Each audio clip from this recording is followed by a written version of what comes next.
Alam nyo guys, gusto ko lang i-share sa inyo na nakakataba ng puso na kahit papano ay nagiging Ay, ano ba 'to? effective ako para sa inyo. Sa totoo lang guys, kukunti lang talaga yung nanonood sa akin. Yung magkaroon lang ako ng 200 views tsaka 10 hearts, masayang masaya na ako no? Obvious naman na small TikToker lang ako. Hindi katulad ng ibang influencer dyan ng mga sikat kung makabenta ay sobrang dami. Pero ako guys, kahit ganyan lang yan no?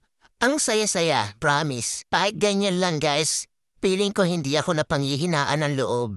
Kumbaga, tuloy-tuloy lang, enjoy lang sa TikTok. Sana naman sa mga mahilig mag-check out dyan, sana lang ma-appreciate nyo din kami mga small TikToker na gumagawa ng mga original content. Hayaan nyo na yung mga influencer, mayayaman na yun. Yung tipong sila naka-iPhone 14, yung mga video camera nila, gaganda. Tapos ako naka-Realme, ang labo pa. Support niyo naman ako guys as a small TikToker dito na gumagawa ng original content. Sana ma-appreciate niyo po ang